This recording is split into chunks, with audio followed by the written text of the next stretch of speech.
Hello, hello. G'day, Peter. How are you? Good, good. Good, mate. Good. There you are. Mhm. How did you go? How did you go yesterday or today? Did you talk to your partner about those things we discussed? Mm, How'd you go? Yep. So here are the results. So he said if I buy leads, um, he said if the conversion is up to 10%. If it's a referral, it may be around 90 to 100. So spot on. And he said in terms of clients, the callback stuff, let's see. No, firstly, he said the number of clients that pay back the loan within 2 years is about 5%, and the number of people who refinance away from him, where he experiences the clawback bit is 1 to 2%. But he does annual reviews to make sure that he, avoid losing the client. That's pretty much Right. he said there. Hmm. Then, where you touched on about where he may have some non-converted leads. Mm. He's happy to provide them to me, but obviously it'll be a different split model. But yeah, Hmm. he said he's happy to do that. Yeah, That's great. that's it. That's what I got from him. Yep. That's great. You're pretty happy with that result. Yeah, yeah. You got It so you means basically that I'll have some. It doesn't guarantee anything because obviously non-converted leads they weren't converted for a reason. So there's no guarantee I'll convert any of them, but I might convert never. some. You never know. There's never a guarantee, but Mm. they're they're free, which is great. Hmm. B, they give you an opportunity to practice, your selling process. So it's kind of like, Mm. training wheels, basically. You got the free lead, plus you got your mentor to help you close them, plus you're going to get a cut of any that turn into your Mm. clients. I mean, Yep. that sounds to me like a fantastic opportunity, and you are welcome for that idea. Thank you, Trent. Yep. That's great. Yeah. Pretty Yeah. much it. Yeah, that's it. Yeah. So And how many of those leads does he have? he didn't say. You didn't ask. And no, he didn't say what it is. He just said there are opportunities, Yeah. but he didn't say how many. And I don't think he had the time to go looking exactly how many. He'd probably have an idea in his head, you know. But yeah, that's great. So you need to get started on that ASAP, really.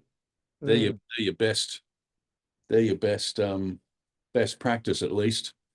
So that's very exciting. That's great news. That's great news. And those clawbacks seem to be very low. Did he give you an idea of did he give you an idea of the average lifetime value? no. But I spoke to a different broker who's been doing it for 3 years, so not 20 years, but he's been doing it for 3 years. Hmm. He said he struggled early on because didn't get a proper mentor. But he said he's only had one clawback in his 3 years, and that's from his ex-girlfriend's mum. But he makes it a habit to keep everyone that he helps engaged Hmm. and sees value so that they don't, jump ship sort of thing. Did you ask him how he keeps them engaged? Yep. Uh, Firstly, he instead of doing a lot of the mortgage broking over Zoom, he does it face to face. He gives them value. He said there's this Indian family. He gave so much value they invited him to a big Indian feast, and then they invite him to speak to each of their kids to help with a mortgage. Yeah, right. And he said because he gave them so much value, they took him in as if he was their family. So Oh, I'm going to have to start thinking like that. How do I give that? Which I know I can through my essential services, that they feel I'm part of the family. yeah. And you don't tend to quit on your family if you know what I mean. Sure. Yeah, sure. I mean, that face-to-face element is obviously quite time consuming. Which it is, which is where that's a point of difference to me. I'll be doing more Zooms and Teams because I don't have time to run around all of Sydney to No, face to face everyone. that's right. That's right. But there are lots of ways that, you can harness digital platforms, um, And the key benefit of doing it through digital platforms is that you do the work once and then you just, you repeat the same thing across all of your prospects or all of your clients. So it's a hugely leveraged way to be providing value and to stay front of mind um, while doing very little kind of reinventing the wheel every time you do. The relationships, obviously, you're probably not going to get invited to anybody's, weddings or birthday parties or anything like that. But you don't actually need, for the purposes of your business, you don't need to get that level of No. depth of relationship. Obviously, it's nice that it leads to the kids all then coming on board, but that's probably a one-off rather than a Mm, rule. yeah. Uh, and you probably, I think, in terms of ROI on the effort, I think probably the digital approach is much better, and that's really a lot of what the program that I've put together is all about. And you know Uh, how you're saying you do the work once, similar to what I do in essential search, you save someone their bill once, and then mm, every month they pay their bill, you get paid. yeah, So it's yeah, you only do it once. Yeah. yeah, yeah, yeah. And Very that handy. led me to a thought yesterday. You know how you said I can, so dip into his unconverted leads to Hmm. start maybe do something, get some sort of income going in. I was Hmm. just thinking, just top of my head.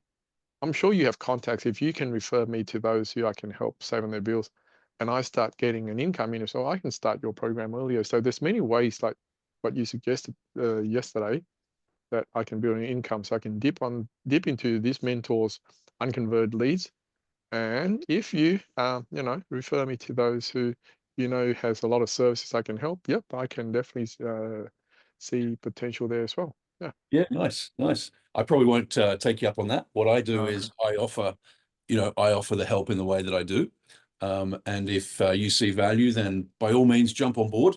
Yep. Um, and yeah, look, at the end of the day, Peter, I'm really keen to help you kind of succeed. But the best way for me to do that is by teaching you what I know, because I spent 20 years doing this.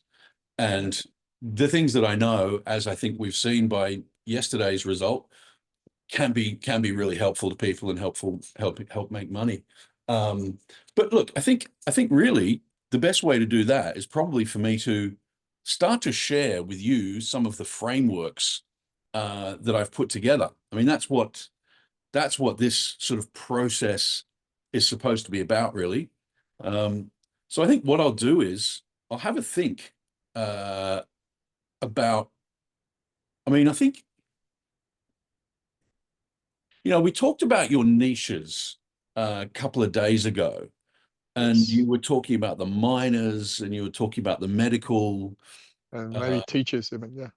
and maybe teachers. Yeah, maybe teachers. So you've got The only the reason I brought those three ones up, Trent, sorry, are yeah, those three that I brought up is I've got connections to all three of them. So yeah. the doctors, I know a few GPs, even family GP. The miners, I currently sell courses to tradies in the mining industry, You and the sell course. teachers, yeah, they're like recognition of prior learning (RPL). So there are a lot of tradies out there who have 2 or more years experience in mining, in welding, in all those things, but they don't have a certificate. So then when they go for jobs, the first question they get asked is, show us your certificate.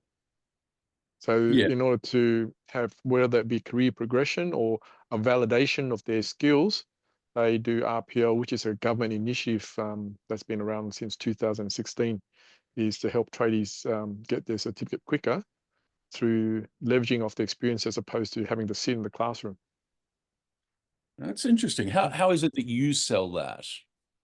Their packages, they're, very, so someone who wants a certificate through in air conditioning and refrigeration, that's the most expensive, that's 12 grand, down Yeah, to say Cert 3 in painting and decorating, say about 4.4K. yeah, but like when you said you sell it, As in, we get leads, I call them, some of them don't meet the criteria for RPL, yeah, but if they do and they see value, we have a conversation anywhere from 10 minutes to half an hour, and then they purchase the package, and then they get onboarded and they provide the evidence. a portfolio manager is assigned to them to make sure they're on track. And once they've got their portfolio evidence, it gets sent off to a college assessor to do the Mhm. assessment. That's it. Yeah. And so how many of those courses have you sold? The tradie courses. Well, I only have figures of one type. So we have one that's certificate 3 in engineering fabrication trade. That's for welders, boiler makers. We've sold 14 of those in the last 6 months. Now we've got about 20 to 30 other certificates, which I don't have figures for. Right. So you've got altogether, what's that, 30 odd. Between 20 to 30 certificates. Yeah.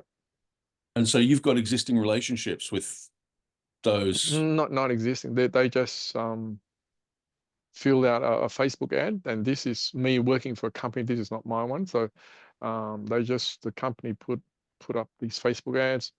The Mhm. tradies who see it click on it, enter the details, and then we call them. So Right. I feel comfortable enough with tradies Yeah. or miners as opposed to someone who has never talked to a tradie. They can get Yeah. uncomfortable. I can speak their lingo, and I'm comfortable with tradies. So Yeah. I have connections to tradies, to doctors, and teachers. That's why I named those three niches, for want of a better word. Yeah. Yeah. Yeah. No, niche is the word for Yeah. those. Can you tell me a little bit about your kind of access into the doctors and medical? Doctors is purely off my family GP and 2 or 3 other GPs that I go from time to time to get a second or third opinion. So Right. and I do have access to nurses who work for GPs or nurses who work in hospitals. I'm friends with 2 to 3 off the top of my head. Yeah. So that's medical side of things. Yeah. I'm friends with about 2 to 3 pharmacists as well. That's in the medical field. Yeah. Um, yeah, that's pretty much it. And then the other one, the teacher, well, my dad was a teacher. I've got a friend who's a high school teacher. Yeah, so teacher is not as much as if like I'm the most comfortable with tradies. Probably second would be the doctors, and third would be the teachers. Yeah, but we all know, the tradies and miners all have high disposable income. So Yeah. if I had to choose between one of those three, I'd probably go for the tradies, the miners, the FIFOs, those sort of things. Yeah. Yeah. Yeah. I think, I mean, okay, well, why don't we do a little bit of an exercise around this? And let's see if we can kind of just clarify. Maybe we'll see if we can get rid of one of these, um, get rid of one of the options at least, and then you've only got two to think about, or possibly we can even get rid of both and kind of define one that I that we'll kind of focus on. I So honestly don't think the biggest stumbling blocks for me is out of those three, there's no button that I can push that would tell me, okay, out of these three, which of these three segment tend to need more assistance with home loans, mortgages, or finance? Because like the ones with a high disposable income, like the miners, they probably couldn't care less. I'm here to work hard and have a good time and just waste my yeah, money away. That yeah, could be yeah. the No, case. I totally get what you're going to say there, but I Mm. mean, I think that you're probably not focusing on the key issues there. Let me take you through a few Yep, ideas I'm all around ears. Yep. what really kind of will help you define this. Because at the end of the day, Peter, Yep. none of them are experts in home loans. Not, None. not the miners, not the tradies, not the doctors, not the teachers, none of them. Yep. And none of them have the time to go hunting for a home loan. So at the end of the day, on that level of like, will they need my help? You're going to find plenty of people in Mm. every category that needs help with their home loans. So probably the more important thing to focus on is which of those categories fits you. And Mm. I have some kind of frameworks that we Yep. use with clients to help them define just that. So I think as a quick exercise, let's let's just write this down. Um, I'm just going to get myself a notebook in case you need me to write something. So I'm just going to grab a yeah, notebook. okay, sure, do that. Okay, notebook has been grabbed. Fantastic. Yep. So I'm just gonna write this down here. Um, so I think the critical one, right? Because the thing is, you want to enjoy what you do. Yeah. Yes, Like yes, this isn't just about how much money you can make and do you know what I mean? yeah, Like living life, paying your bills, looking after family, etc. yeah, You've got to really kind of come to work every day, really inspired to help people, really looking forward to the conversations you're going to have with people, and kind of, happy to be dealing with the people you are. So the first question that we always ask is is this, do I like them? And so that's probably the first thing you want to be considering in your in those three areas out of the when you say trade. like them, like as in like dealing with them, or like what Yeah. specifically? Well, do I like that category of people, tradies or docters or teachers? Do you know what I mean? Do I Yeah, like to have conversations with them? Is my sense of humor the same, or are my points of reference the same? Do I like the way they, you know what I mean? Do I like the way they engage, their sort of culture? Because mm, obviously miners and tradies have quite a different kind of cultural feel to doctors. yeah, And so that or even teachers who are into the learning space sort of thing. exactly right, or even teachers. And then politically, you're probably going to have different leanings, amongst your miners and your tradies. They might tend Mm, to be a bit more right wing. Amongst your teachers, they might tend to be a bit more left wing. And so there's all these different sort of elements of, how do they resonate with you? And just on that personal level, just taking the business aside for a sec, how do they resonate with you? So are you able to kind of look at those three areas and have get an answer to that question? probably the closest fit are teachers because I'm in the learning space. I'm the open-minded, the self-development type. So for me, probably teachers and myself being an ex-banker, we can probably talk at the same level. Um, Doctors are probably a different kettle of fish in that I know I've got friends who are doctors and dentists, and you, I wouldn't call them nerdy, but they tend to be focused around the medical stuff. They're not, um, they probably don't know anything else better. So they probably, I don't know if they would value my assistance. They might not. But, and then the tradies, it's really, well, I have sold to tradies, so I speak their language. Yeah. It's not uh, the type of group I would say socialize with because we probably wouldn't have too much in common. But yeah, I've spoken to tradies, so I'm not like a fish out of water talking to tradies. I'll Yeah. probably be more a fish out of water talking to doctors and dentists because I really don't have too much in common. We probably have short conversations because to build rapport, you must have similarities. Yep. Um, and I would struggle to find similarities between myself and doctors or dentists. I think I have more similarities with teachers or tradies, miners, etc. Okay. So I think that's progress right there. I mean, that just bear that in mind with I might just probably jump out of this sharing because I think it might be more Mm. effective for you to write this down for yourself, actually. Yep. Um, so just looking at that level of, do I like them? We've established that probably number one is the teachers, probably number two is the miners and the tradies, and you know, possibly number three is the doctors, but we'll tend to probably drop number three. So let's get to the next question.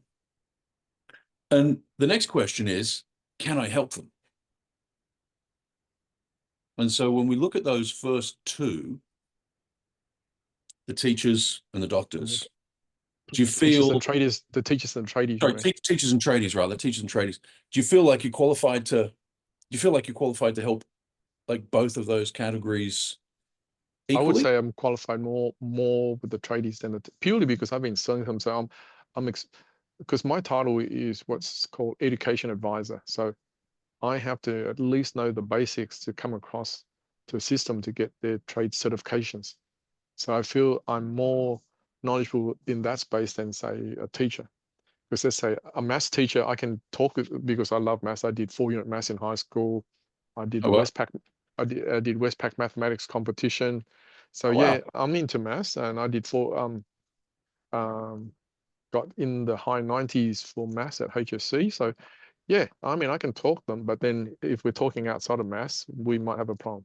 The only thing I can else talk with is history. I love history. So history teachers, maths teachers, we're on the same wavelength.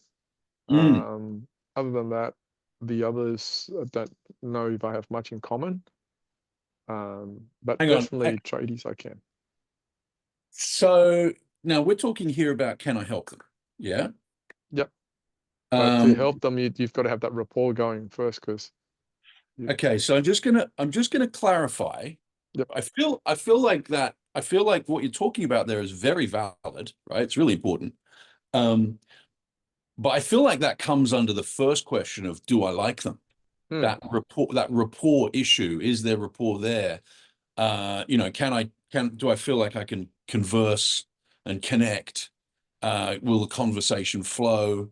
Now you said you felt like you're more inclined towards the teachers on that like front, but from what you said just now, it sounds like the tradies and the miners you also quite like.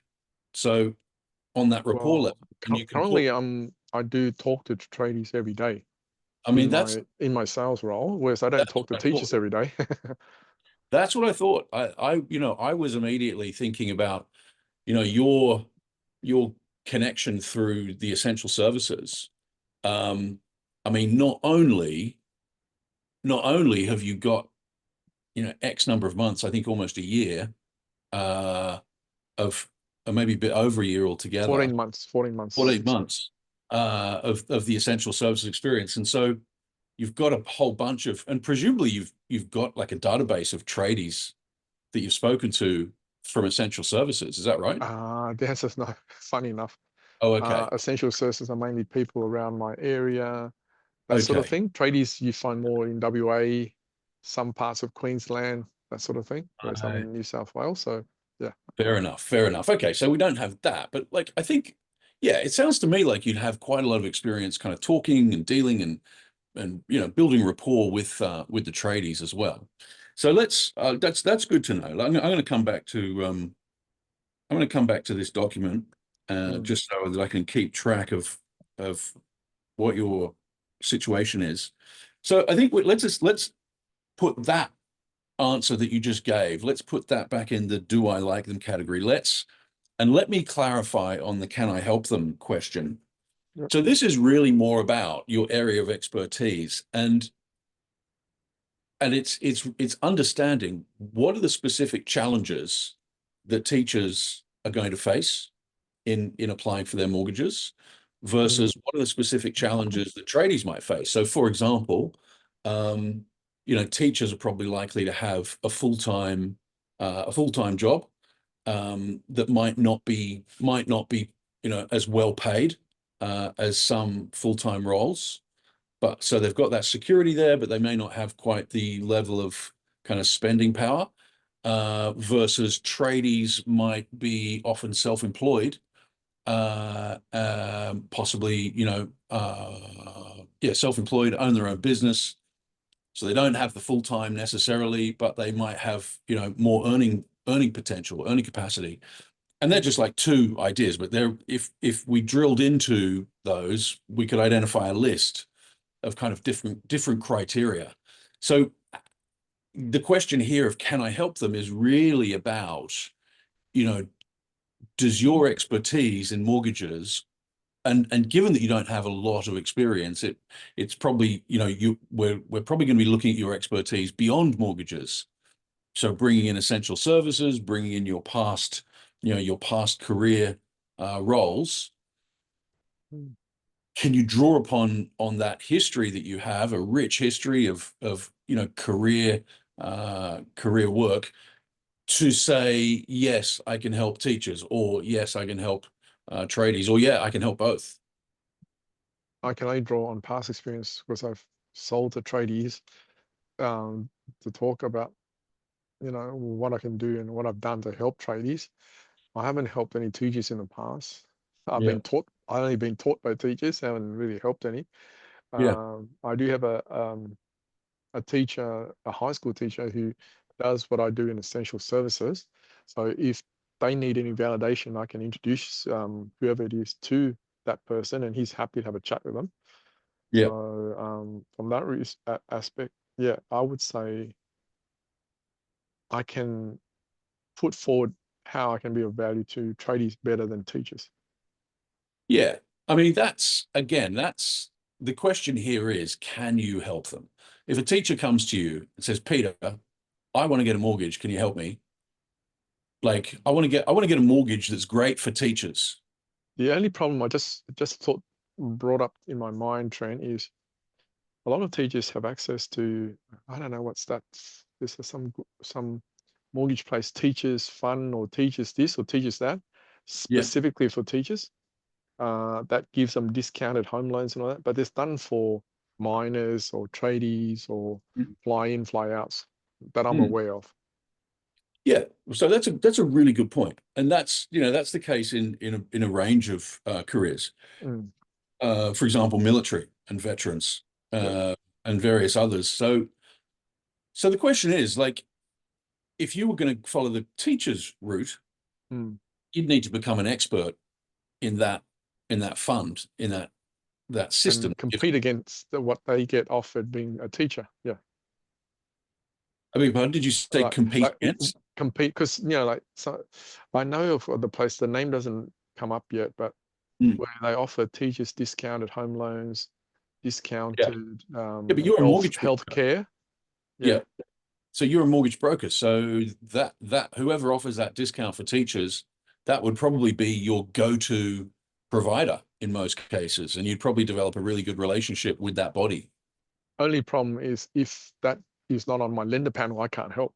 So Why would that not be on your lender panel? mortgage brokers are restricted to whatever the aggregator, like let's say one aggregator says I want CBI on my panel, but another aggregator says I don't want CBI on my panel. Hmm. Whichever aggregator I've signed up to as a mortgage broker, I have Mm. to go by whatever their list of lenders are. I can't So just this choose is, my own. I think we've really kind of hit on the core issue of, can I help them, right? Yep. Which is, if your aggregator doesn't include the best lender for teachers, Mm. I think we have the answer to that question. Yep. Then I'm going to lose them each time to whatever Yeah. teachers fund or whatever. Yeah. Yeah. But as far as I know, there's no equivalent to a teachers fund for tradies, miners, or FIFOs. Great. So I think we're going to have to put teachers is probably going to be a no there, Mm. really, isn't it? Yep. And so now we've got, out of do I like them, the tradies are there. Uh, can I help them? The tradies are there. Yeah. And then Mm. the next question, the third critical question to ask is, can, will they afford me? The answer would be tradies would be yes, because they've got their high disposable income. That's right. So I think right there, we've sort of defined what is the target market for you? What is that niche for you to start, at least to choose as your initial niche that you'll kind of go all in on, and you'll target that niche, and you'll work out what are the challenges associated with that niche, what are the problems, so that you really understand them, and then you can tailor your solutions and your marketing material and your, when it's time, your ads and everything, you tailor it to dealing with those problems that they have. Meaning you from the south thing, we can develop some sort of social media campaign to its fixed to its yeah, tradies. Yeah. Yeah. So, for example, you could this afternoon jump on Chat GPT. Have you used Chat GPT? I've heard of it, but no, I haven't used it. Okay. Well, you definitely want to be using Chat GPT, I think, every day, given that you're at the point where you don't have a lot of capital to invest Mm.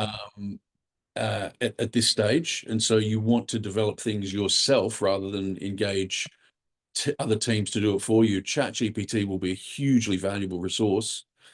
So you can go on a ChatGPT and you can say the key thing with ChatGPT is you need to have the right prompts. So you don't just ask it questions, you have to frame the question first and tell ChatGPT how you want it to think. And the way you do that is typically by saying, you are a world-class marketer specializing in tradies, or trade services, and maybe list a few examples of the tradies that you want to target. Uh, Give me a list of all the main problems that tradespeople and miners, and again, you might want to kind of divide this. You might want to separate miners from tradespeople. Yep. Consider doing that.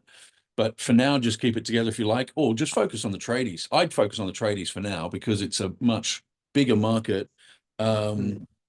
and you might find it kind of easier initially, and then perhaps down the track you could add a specialty for miners, which won't be But too different. minus is within that tradies group because we help them Oh, get Cert 3 in engineering mechanical trade, which is for those working in the mining industry. So yes, so it's within that. great. Yep. Perfect. Yeah, perfect. So you could just say tradies, and that would include miners. Um, so you say to ChatGPT, what are the key problems that tradespeople face when applying for a mortgage? And ChatGPT will just tell you like the main problems. And it's, the self-employment thing means a lot of loans aren't an option for them, and other things, etc. Uh, and then you just ask ChatGPT, what are the particular solutions that a mortgage broker needs to provide to help those tradespeople. And you can start to have a conversation around this, and you can get a lot of your market research done with the help of ChatGPT. And there's a free version of ChatGPT. The paid one is even better. It's about $20 a month. Yep. But you could start there and make quite a If lot of. you're saying start with the free one, do I Google it or how do I get started on the free one? You just get you just Google ChatGPT, or it will give you. OpenAI is the name of the company Yep. um, that created ChatGPT. And so, but if you just Google ChatGPT or OpenAI, you'll get a link, and click on the link, you'll land there, and it'll give you the option to set up an account. Uh, I think you can just set up a free account. In fact, I think you can use ChatGPT without even setting up an account.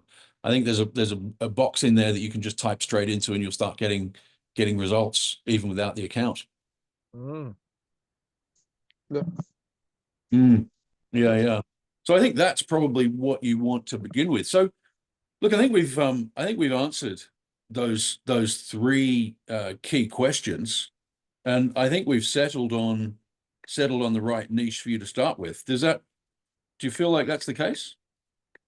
out of the three, I would say that's the case because I'm talking to tradies every day, so it's like the muscle memory is there when it comes Yep. to talking to tradies, whereas I don't really talk in any shape or form to teachers and doctors. You only talk to doctors when you need to go to them for an appointment, but Yeah, that's that's right. about it. Yeah. That's right. That's right. Yeah, I don't think that teachers and doctors sound like they're anywhere near as good as the tradies for Mm. you. So let's take a look at. I want to show you something else. I want to show you one of the kind of target market frameworks that we use. Can you see that? Okay. It's coming into view now. Yes, I can see it now. Yeah. Yeah. So this is the target market matchmaker, and so this is obviously it's like a five circle sort of Venn diagram. Um, Mm. and these are some really key questions. You can just screenshot this if you want. If you Yep. want to kind of, keep this for reference. I'll just take a little thing. And sort of like with this, you mean refer to it on a daily basis or? No, not on a daily basis. This would be in your this is more of a deep dive of what we just did. Mhm. Yeah. So this is a lot more reflection. But I think the key thing here is these five different circles or five different areas of questioning: passion, problem, profit, presence, and pathway. So really, we've focused on, passion, problem, and profit. Yep. The other two things for us to consider are the presence and the pathway. So you've sort of identified the tradies already. So really, the question is, in terms of presence, you want to start asking yourself, and you want to start asking maybe ChatGPT, how do I become seen as the go-to provider in this market for mortgages? Mm. uh, and how competitive is the niche, what messaging is being used in the market, and you can get all these things. There's another very good AI LLM, or large language model, done by Perplexity, and Mm. Perplexity is better than ChatGPT in some areas, particularly research. ChatGPT is not quite as good at researching as Perplexity. So Perplexity has sort of real-time web browsing ability. ChatGPT has just introduced web browsing, but I think Perplexity is probably a bit better at this point. So just Google Perplexity as well, and you can run the same questions in Perplexity, and you'll get so much guidance from Perplexity and ChatGPT combined, particularly if you kind of use my models as your, as your sort of compass through the questions. Yep. And then you start to ask, well, how easily can you target tradies online? In which social channels are their preferred channels, and what are their interests, et cetera, et cetera. So this is one of the tools that we'll use with clients just to kind of help them really get dialed in on Mm. what the right niche is. And then this is a sort of a table that you might use. You don't need these though, because we've kind of gone through, I think, the simple version, and we've defined what it is, what is the niche that you can best serve. So having defined that, really the key step that will I'm actually going to what I'm going to do is I'm going to show you in terms of my framework, which I've actually showed you previously. Mm. Um, the big model that we use, the advice advantage framework. So remember uh, this here. So the Yep. attract, connect, lead model. So this is my kind of overarching model for how I help clients to kind of understand the digital marketing side of growing your business. And actually, it extends beyond the digital marketing as well, and sort of into sales and into, business planning and etc. But so what we've done today is this perfect avatar. So right there, we've gotten clear on what is your ideal customer or ideal target market. We've just made a start on this section, and there's more that can be done. Yep. Uh, Particularly to sort of get an idea of who. Let's get in our head, John the Sparky.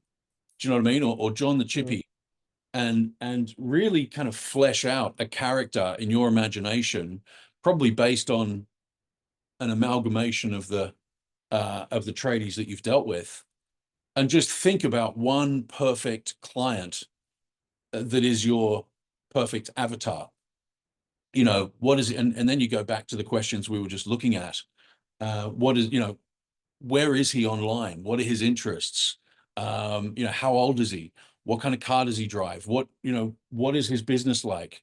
Where are the challenges in his business? Where are the challenges? You can even kind of go into, what personal issues is he dealing with? And you just get a really, really clear idea of a person who represents your ideal customer avatar. Does that make sense?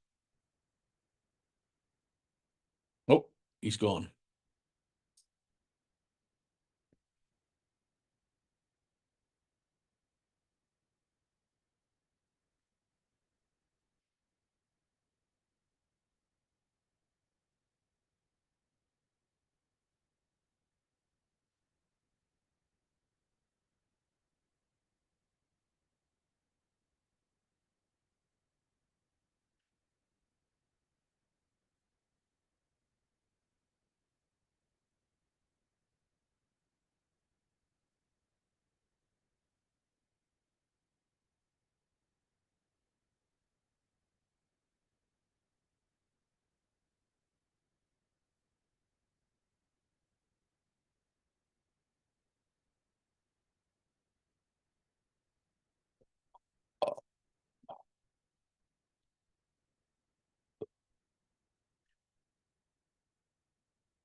Okay, Peter, well, you've got to go on your call. So